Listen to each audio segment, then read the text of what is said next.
সন্মানীয় কচুৱা যুৱ মঞ্চৰ সভাপতি সম্পাদক প্ৰমুখ কৰি উদ্যোক্তাসকল, সন্মানীয় সদস্যসকল, সন্মানীয় সাংবাদিক বন্ধুসকল, আমি জয়তে আজি 30 জুন কচুৱা যুৱ মঞ্চৰ উদ্যোগত এটি মহান উদ্দেশ্য লৈ পেলাই উপহাৰ কুপন খেলৰ আয়োজন কৰা হৈছিলে।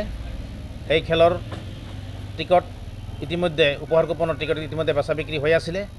আজি আছিলে খেলৰ এটা শুভ উদ্বোধনী হ'ব। উদ্বোধনীটো আগতে হৈ গ'ল, কিন্তু আজি খেলৰ ফলাফল আছিলে। কিন্তু প্ৰাকৃতিক দুৰ্যোগ ৰাজ্যখনৰ সৰ্বত্ৰ দেখা গৈছিলে। প্ৰায় 13খন জিলাত বানপানী হৈছিলে।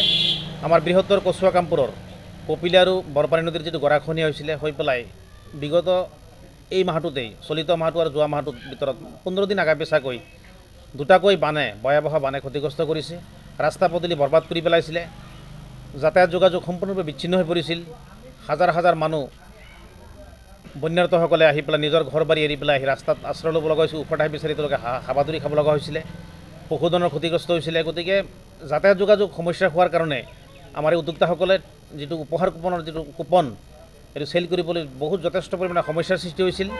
অসমৰ বিভিন্ন জেগাত তেওঁলোকে হেৰি কৰি ভাবিছিল যদিও, কিন্তু বিশেষকৈ আমাৰ যিটো স্থানীয় অঞ্চল দক্ষিণ কামপুৰ বা দক্ষিণ নগাঁও অঞ্চলটোত বিশেষকৈ টিকেট চেলটো খুবেই কম হৈছে। উত্তেজনক অৱস্থা হৈছিলে একমাত্ৰ এই বানপানীৰ সমস্যাৰ কাৰণে। আৰু প্ৰতিকূল যিটো বতৰটো থাকেই সদায় বিভিন্ন সমস্যাৰ কাৰণে আজিৰ খেলটো কিন্তু আমি স্থগিত ৰাখিব লগা হৈছে। আমি যোৱাকালি এই সন্দৰ্ভত নগাঁও আৰক্ষী অধীক্ষকৰ ওচৰত এখন লিখিত আবেদন দিয়া হৈছে। তেওঁলোকে ৰিচিভ কৰি ৰাখিছিলে। নগাঁও জিলা প্ৰশাসনৰ লগত আলোচনা কৰা হৈছিলে। স্থানীয় আৰক্ষীৰ লগতো যোগাযোগ কৰা হৈছে। আৰু সাংবাদিক বন্ধুসকলক আজি মাতি অনাৰ উদ্দেশ্যটো এইটোৱেই হৈছে যে আজি যে বৃহত্তৰ এই উপহাৰ কুপন খেলখন আজি ইয়াত অনুষ্ঠিত হ'লেহেঁতেন, মানুহে নিশ্চয় প্ৰাইজ লাগিলেহেঁতেন, তেওঁলোকৰ যিটো নয়নমন সাৰ্থক হ'লেহেঁতেন। এই সন্দৰ্ভত তেওঁলোকে কিন্তু যোগাযোগ অব্যাহত ৰাখিছে। এইটো এটা শুভ লক্ষণ যে আজি খেলখন হ'লেহেঁতেন আৰু বহুতে প্ৰাইজ পালেহেঁতেন। কিন্তু এই সন্দৰ্ভত মই স্পষ্ট কৰি দিছোঁ এইটো কাৰণেই, মই উপদেষ্টা হিচাপে, যে তেওঁলোকৰ মনত কোনো ধৰণৰ কুটিলতা নাই, কোনো জটিলতাও নাই। কেৱল এই যে বান সমস্যাৰ হোৱাৰ কাৰণে বৃহত্তৰ যিটো কচুৱা আৰু কামপুৰ অঞ্চলত দুটাকৈ বানপানী হৈ গ'ল, এই হোৱাৰ কাৰণে খেলখন আজি আমি যদিও ভবা নাছিলোঁ, অনিচ্ছাকৃতভাৱেও, কিন্তু আজি খেলখন আমি স্থগিত ৰাখিব লগা হৈছে। আমি আপোনালোকক যথাৰ্থ জনাব বিচাৰিছোঁ এইটোৱেই যে অহাকালি 1 তাৰিখ হ'ব, জুলাই মাহৰ 19 তাৰিখে, এইটো নিৰ্ধাৰিত সময়, জুলাই মাহৰ 19 তাৰিখে আমি আগৰ সময়সূচীমতেই খেলখন অনুষ্ঠিত কৰিম। অনুষ্ঠিত কৰি পেলাই এটা সুন্দৰ পৰিৱেশত আমি খেল, সেইদিনাখন বানপানী হওক, বতৰ হওক, যেনেকুৱাই নহওক, আমি সেই দিনটো আৰু পিছুৱাব নোৱাৰিম। আমাৰ প্ৰশাসনেও জনাইছে নাই এটা ডেটে ল'ব লাগিব, কিয়নো ৰাইজে কিন্তু আশা পালি বহি আছে যে মই এটা টিকেট কাটিছোঁ, মোৰ নামত কিবা এটা নিশ্চয় লাগিব। চবেই কিন্তু আশাৰ সপোন, ৰঙীন সপোন দেখি আছে। কিন্তু আমি দুখেৰে জনাব বিচাৰিছোঁ যে কেৱল বানপানী আৰু এই যে প্ৰাকৃতিক দুৰ্যোগৰ কাৰণেই আমি কেৱল এই কেইটামান দিনলৈ পিছুৱাবলৈ বাধ্য হৈছোঁ।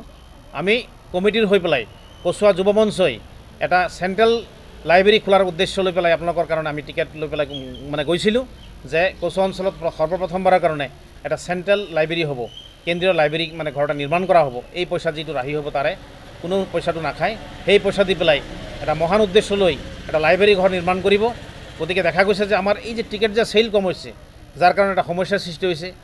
গতিকে আমি অহা মাহৰ 19 তাৰিখে, জুলাই মাহৰ 19 তাৰিখে খেলখন হোৱাটো খাটাং নিশ্চিত কৰি দিয়া হৈছে। সেই দিনটো আৰু কোনো কাৰণতে পিছুৱাই নাযায়। গতিকে আজি আপোনালোকৰ যোগেদি আমাৰ এই চেনেলবিলাক আছে, যিমান চেনেল আছে, পৰ্টেলেই হওক বা টিভি চেনেলেই হওক, প্ৰত্যেকৰ যোগেদি আমি অসমৰ ৰাইজক আমি আহ্বান জনাইছোঁ যে আপোনালোকে মনত কোনো ধৰণৰ দুখ বা কুটিলতা আপোনালোকে নল'ব, কোনো ধৰণৰ সন্দেহৰ আৱৰ্তত আপোনালোকে সোমাই নপৰিব, কোনো দুষ্ট চক্ৰৰ কবলতো আপোনালোকে নপৰিব। আমি স্পষ্ট কৰি দিছোঁ যে অহা মাহৰ জুলাই মাহৰ 19 তাৰিখে খেলখন হোৱাটো খাটাং, সেইদিনাখন খেল হ'বই। টিকেট চেল হওক বা নহওক তাৰ কথা নাই, কিন্তু মাত্ৰ কেৱল এই সমস্যাটোৰ কাৰণে যে আমি যিটো মহান উদ্দেশ্য লৈ এটা লাইব্ৰেৰী নিৰ্মাণ কৰিম বুলি ভাবিছিলোঁ, সেই তাত অলপ সমস্যা হোৱাৰ কাৰণে আমি এই খেলখন অলপ দিনৰ কাৰণে, মাত্ৰ কেইটামান দিনৰ কাৰণে, 15-20টা দিনৰ কাৰণে আমি পিছুৱাই দিব লগা হৈছে। গতিকে আপোনালোকে আমি আগৰ নিচিনাকৈ আমাক আঁকোৱালি ল'ব, আমাৰ ল'ৰাবিলাকে টিকেট লৈ পেলাই ঘূৰিব, আপোনালোকে আকৌ হেৰি কৰি পেলাই এটা সুন্দৰ পৰিৱেশত সেই দিনটোত আপোনালোকে আশা কৰি থাকক। মাত্ৰ কেইটামান দিন, অলপ ধৈৰ্য ধৰক, ধৈৰ্য সহিষ্ণুতা মানৱতাৰ আমি খেলখন অনুষ্ঠিত কৰিমেই, আমি এইটো স্পষ্ট কৰিছোঁ। ধন্যবাদ।